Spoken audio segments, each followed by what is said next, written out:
Hey everybody, welcome to the Blacklist, the show where we interview the elite. Today we have Tony on my right, and Tony has a crazy story.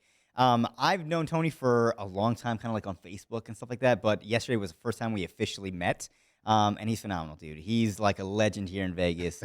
He's a legend in finances, and today we're going to dive, deep into that stuff. So for people that don't know you, though, like this is their first time kind of listening in, first time saying your name, who is Tony, and what does he do? Well, first of all, before we talk about me, man, this is a hell of an operation you got here, man. Thank you for This is having me. badass, dude. This Yeah. is pretty cool. I remember walking through this casino half a dozen times, probably not sober, and I would see this amazing studio. I'd be like, man, that'd be pretty cool to be in there one day. And as God would have it, here we are together. So thank you for having me, first of all. No problem, dude. Yeah, man. For me, it was just if you've ever seen that movie, Pursuit of Happiness with Will Smith. Yeah. Pretty much accurate depiction of my life. Grew up in Texas. Didn't have much. Just kind of did what normal people do as immigrants. Yeah. And got the opportunity to be on Wall Street. And it was just like in the movies where you study for year 7 and, if you fail, you fail. You don't make it in the industry. And it was with Wall Street. And I was in September 11, about a week before the Trade Center went down. So was right there for that. And then was in the industry for about 23 years. Yeah. And then I had a pretty traumatic thing that happened. Found out one of my best friends, my business partner, had started a Ponzi scheme. So that kind of changed the trajectory of my life, helped put him in prison. I think he's still rotting there right now. But so that started the passion that I have now. I got tired of seeing people get screwed over on Wall Street. Yeah. I resigned all my licenses, told them to go F themselves. And I think American Greed even called me up at one point, wanted my story.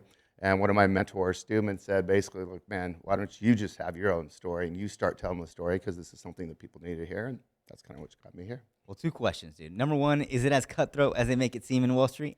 Yes. Every scene that you see in Wolf of Wall Street, from just the shady dealings of how they're selling shitty To the stocks to coke people, and all that. the coke out of the hookers' assholes, all that shit. Yeah. Like, you've seen it, and it's funny to laugh at it, but what was really disconcerting is I have memories of being in a specific firm, Yeah. and the CEO, the head of compliance. I walk into the penthouse suite of the St. Regis and literally doing blow out of hooker's asshole. Turns out the product that they were hanging out with ends up getting approved, multi-billion-dollar fund that ended up going to shit. Wow. A lot of retirees lost their money. Seeing stories like that year after year after year, and then seeing that, like, man, the little guy never wins. It's, you never meet somebody that says, I love my financial advisor. You know what I mean? Right. When I used to walk into a room and they say, what do? You tell them you're a financial advisor. It's like you telling somebody you have an STD. It was just, everybody looks the other way. Yeah. Dude, that's fucking crazy. And then, so in terms of like the Ponzi scheme, so like, I'm assuming you got in trouble kind of, like, were you kind of associated because he was your business partner? Like, how did that work? Yeah, so him and I were partners for, 15, 20-ish years. Wow. We bought a restaurant together. Yeah. Helped bury his mom. It was just really tight-knit. It was like the brother I never had. Yeah. And I had personally invested with him. My mom lost almost half her life savings, $400,000 cash. Obviously, Damn. that hurts my soul. About 70 victims, $23 million. About during the recession when we owned our restaurant, he went and started doing real estate. And I kept the firm. He did his thing, I did my thing. I would give him referrals, he would give me referrals. Yeah. Well, right after the recession, CDs were paying 0%. There was dog shit mutual funds paying 6 or 7. So there's really nothing to make 10 or 12%. So he had the right idea. It was during the recession in Southern California, and he started buying assets for pennies on the dollar. And he would take clients, put them in a self-directed IRA, do it. So he was doing that part right. Yeah. All of a sudden, one day, he has like $40 million worth of assets. And I'm like, shit, I should have been doing what you're doing. So I give him more referrals, family members, and when people would say, how do I diversify? We'll go talk to him. And then one day, one of our mutual employees comes over, or his employees that had been my intern, comes up and says, T, I need to talk to you. And usually when somebody younger says, I need to talk to you, it either means they're pregnant or they want to borrow money. Yeah. So in this case, he says, tears in his eyes that, look, this has been a Ponzi scheme. And I said, how is that possible? I've seen these assets. I've seen the tenants. He says, yes, but 10 people think they own the same house. Fake, forged liens, et cetera, et cetera. So at that point, man, I just made it a mission to make sure that the clients could get representation. And it's about a 4-year dark period of my life. And yeah, man, it was like, I always say I have an army of guardian angels because I just try to destroy myself, man, with drugs, alcohol. I would get behind the wheel of the Maserati, go 140 miles an hour, praying that I would just hit a wall. Yeah. Shame on me that I was putting other people in jeopardy. But knock on wood, never got a DUI, never got arrested. The feds never hit me up because I was basically I was giving them all the data to be like, look, dude, this guy needs to go down. So Yeah. nothing happened to me. I did resign all my licenses with FINRA, which is a whole other segment because, again, Wall Street is not there to protect the average investor. They're there to keep the status quo of stocks, bonds, mutual funds, annuities, Yeah. and these top 5 firms, Goldman, Merrill, Morgan, to kind of keep the same shit going. Right. Right. Damn, dude, that's super powerful. And now, like, it's your mission to help out the little guy. You know, the guy that doesn't know what he doesn't know. Right. Yeah, yeah. As you know, proximity is power. Yeah. Information is power. My pivot became, after I resigned all my licenses, I said, what am I going to do? I had this lifestyle. I was making good money. I can't just go back to flipping pizzas or working in restaurants like I did through college. And as God was having it, just put me into the right systems. I had no idea what a mastermind was. I had no idea what a mentorship was. Yeah. I'd always just grinded my whole life. And the right circumstances kind of happened, put me in the right rooms, started meeting incredible people, incredible mentors who just said, look, you can create platforms like this. My partner, Arnie, who I think you'll meet at some point, we went Yeah. to dinner with him. He's a little bit younger, he's 27, had made a little empire for himself in his little niche of the internet. He approached me and said, look, every piece of advice you've given me has worked. Let's monetize this. Yeah. And I said, look, I don't want to do Zooms. I don't want to do, tell me where to show up. Tell me, Yeah. when to talk. But that morphed into what we've started now, the Insider Investors Club, which is basically what it is. It's, that term insider information, it's a double entendre. There's illegal insider information, but Yeah. when you know the right people and you have that right access, you don't have to go through Wall Street to acquire assets. For example, we just bought a beach club in Florida. Looks like a Mar-a-Lago. It's right on the water. It's about a $30 million asset. Well, I didn't have $30 million, but if me and you were friends and we're doing this as friends and family and we don't have to go through the SEC, it's like literally me and you throwing money in together to go buy an amazing asset Yeah. that we acquired together. That's an inside deal that the average person doesn't have access to. So we throw these amazing experiences, educate people, and then occasionally we invest together, but we're not an investment firm. There's no commissions, there's no Right. fees. If I win, you win. If you lose your money, I lose my money too. And honestly, I think that's a good way to go about it because you're not the typical financial advisor that charges a percentage of the asset, right? Because don't most people do that? They charge like 1% of the total, however much you invest in. Is that right? Yes, absolutely. I mean, when I was at Morgan Citigroup Investments, I started my own firm after a while. There's only two models, commission or fee-based. Yeah. And fee-based basically means, yes, if you have more money, the guy's getting paid more. Now, if you lose money, I still make money. Yeah. If you make money, I still make money. You're Yeah, the one yeah. getting fucked in every transaction. The compliance officer is getting paid, the firm's getting paid, FINRA's getting paid, SEC gets paid. They don't give a Damn. shit about you. Yeah, it's fucking crazy. So walk me through like who does what in IIC? Like Arnie, you, Jeff. I'm assuming, and this is just my assumption, you do a lot of the hard work of like finding these deals because you've been in that life for forever. So walk me through that. I wouldn't say hard work. I don't enjoy hard work. I'm smart. For anybody who knows me, I really enjoy having fun. Yeah. After going through the things I've gone through, I realized life's short. It makes sense to make memories. Last night, you and I were at dinner with some amazing people. Yeah. Those are the things that matter more to me now than busting my ass for 18 hours a day trying to grind on something. Yep. But I found the more I let go, the more it's come to me. The relationships, again, our acquaintanceship, just random online and literally meeting each other for the first time. It's like we've known each other forever. Yeah. But the process, my role, the events that we do are very over the top. Oh yeah, phenomenal. We should dude, talk about that actually. Super Bowl, we did Super Bowl here last year. It ended up being on my birthday, February 13. We had Coolio perform for us as well. Rest in peace, right before he passed away. Just an amazing artist. His management team was great. We rented out the entire rooftop at the Palms Place. This just brought in a casino, entertainment, et cetera, et cetera. Yeah. We just did a great event in Hawaii, and Kauai, rented out the Grand Hawaii. So things like that, experiential type events where people can come. We're not selling anything. It's just education. And a lot of the times, our members make deals together. Yeah. They end up helping each other. One of the guys I'm mentoring lives in buttfuck Texas, like Midland, Texas, where I don't even know how to get there. It takes 8 hours to get to the airport. But one of the first kids that reached out to me wanted to pay membership. It's like 25 grand a year. And we said, look, I said, you're not at that level, but the way that he approached me made me want to help him. So I said, don't pay me anything. Kid starts interning for us, and now he plays an instrument role. So that's also becoming passion. Arnie, has a very cool skill set. The kid's like 28 years old. He's lived in almost 30 countries his whole life. Yeah. And he found a little niche in his corner of internet marketing, socials. He's the king of Facebook groups. I think he's got a group, one of the second largest groups on Facebook. Yeah. And he's one of those kids that was a sponge, a little bit younger, Jeff's slightly younger than me as well. I'm sorry, slightly older than me, but he's got, gosh, 60, 70 businesses. So he's learned how to compartmentalize businesses For as sure. opposed to be married to them. So we all have a unique skill set, I think, that we bring to the Yeah, table. and how did that kind of come into play? Like, was it just Arnie told you like, hey, we should monetize this, and then from there, like, how did you guys get Jeff in? When I first was kind of looking at what the heck I'm going to do with my life, it was really honestly, and I probably never told the story live, but it was a stroke of luck. I was down to my last few $1,000s.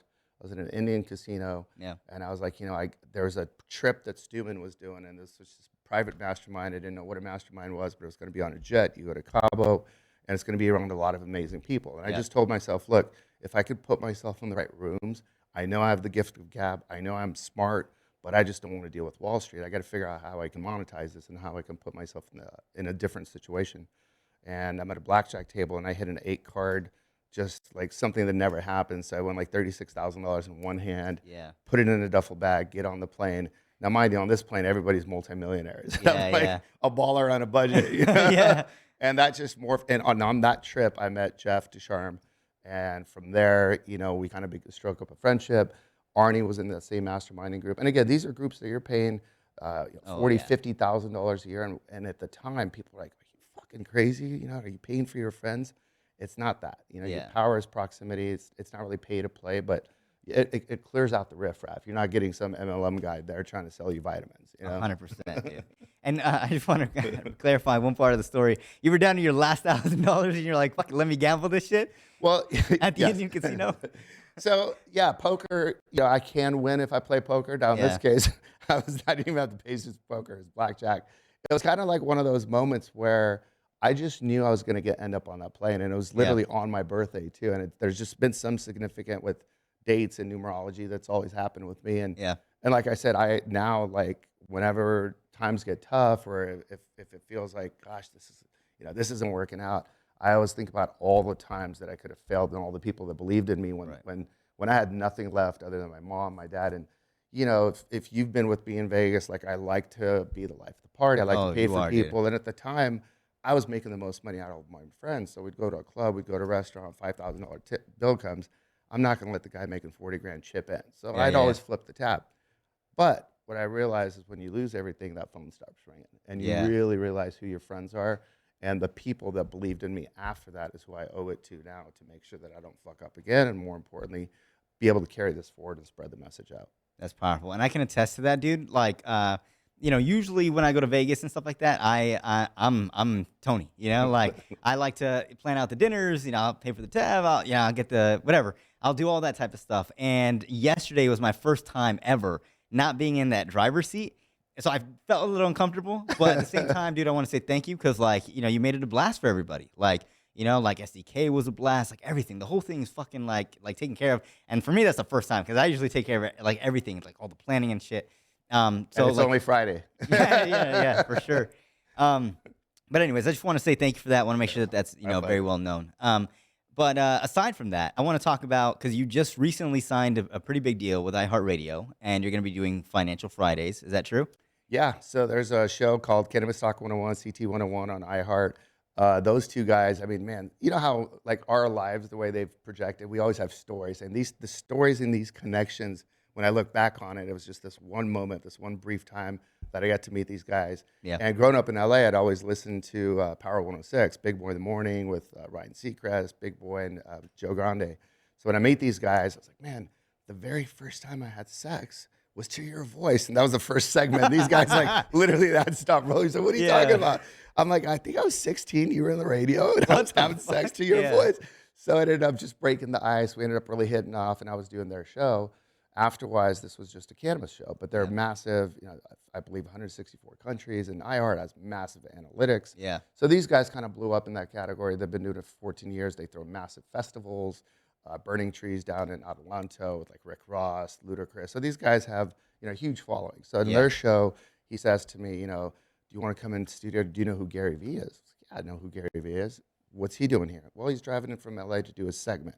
Like, what's he gonna do after? He's gonna go back home. He's coming here just for the content. Wow. So the light bulb went off. I said, well, listen, how many times can somebody talk about weed? How many times can you have Snoop on here and everybody asks the same damn question? how many joints do you roll? Who rolls your joint? It's the same things, Yeah. right? Tyson would come on, same thing. Did you bite the guy's ear off? But all of these gentlemen are also businessmen. Lamar Odom had a credit business line. Uh, Tyson's doing the Tyson Ranch at the Hyatt down in Palm Springs. So all these Yeah. guys would also have a business component. So I said, guys, what if we just change the graphics? We do a financial show. You're already bringing the talent. You have the experience. And some light bulbs went off. Took a couple of years to put it together. But yes, April 26th on iHeart Radio, CT 101, Financial Fridays. And there's going to be a cannabis component because everybody wants to know how to make money. I mean, basically it became legal to be a drug dealer outside of Texas. Right. That's true. And then you're just kind of getting out there a lot more. Like I see you speaking and things like that. Don't you have you're speaking at this event, right?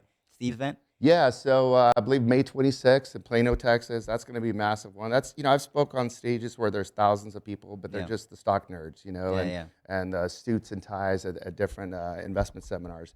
This is the first. I mean, I've spoke on some big stages now, but this is the biggest stage because it's the people that I was admiring coming up in this. Yeah. Sean Whalen, obviously, Lions Not Sheep.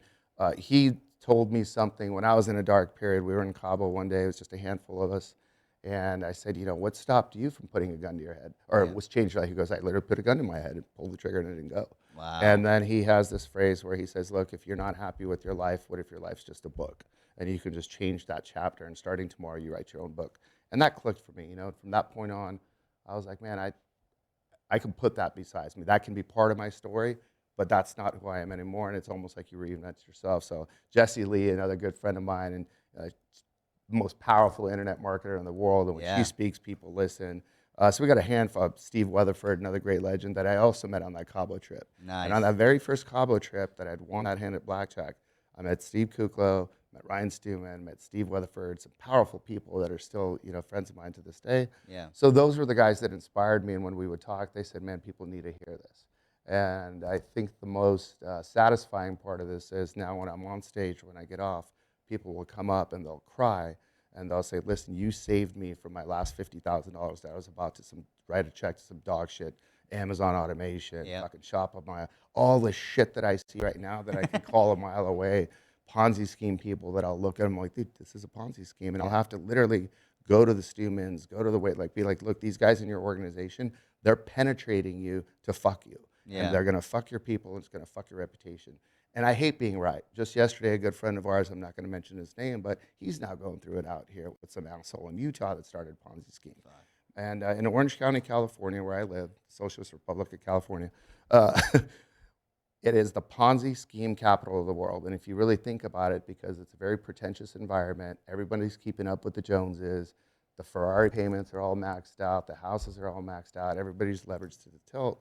And I found out going through it that 99% of Ponzi schemes never started as fraud. The guy who started it didn't have this master plan to go defraud. Yeah. It's just all of a sudden there's a lifestyle. I'm going to borrow 100 grand from you to pay 99 to her so that I can keep it going. So Dude, it's an unfortunate thing that's prevalent. And I think the more people talk about it, and growing up, you're taught not to talk about money. I think Fleischmann, you're embarrassed to talk about money, or culturally it's like, no, don't talk about money. But I think it's an important conversation that needs to be had, because when people lose, they also hide it. They don't tell other people because they're ashamed. Yeah, they 100%. don't share their story. Yeah. Well, I'm glad you shared yours. Yours is powerful. You're a good guy. You help a lot of people in bad situations that could be in bad situations. So where can people find you? Probably Instagram's the easiest. The Insider Investor. The Insider Investor, self-explanatory. Facebook, my name, Tony Kassaei. Do a lot more of the business content on there, where I'll actually give actionable tips, 11 ways not how to get fucked out of your money, etc. And it's all free. I haven't monetized any of that. There's no paid subscription service. We do have a private club, the Inside Investors Club, which we're looking to have you at here soon. And this is our second or third year. We've bought tremendous assets together with our friends, some franchises, some Everbowl franchises, Hello Sugar franchises, some chicken franchises. We bought some great real estate assets. And even on the bad deals, not every deal works, but I think one of our specialties is we don't get people fucked. We did a small crypto sleeve when everybody and their mother was making billions on crypto. Yeah. One of these little crypto nerds comes up to me, and I say that affectionately because to me, I don't know shit about it, but I trusted one of these crypto nerds, and I always get fucked by them. But anyways, this kid comes in, and they were racing donkeys or like mutating Munchkins, and it didn't make sense to me. When something doesn't make sense to me, I always know it's going to get fucked. But anyways, all our people wanted to invest. So we said, look, this guy's the expert, but we're going to limit everybody to $5,000. We don't make money off this, but we want to limit you. If you have $1 million or more in Bitcoin, you can put 25.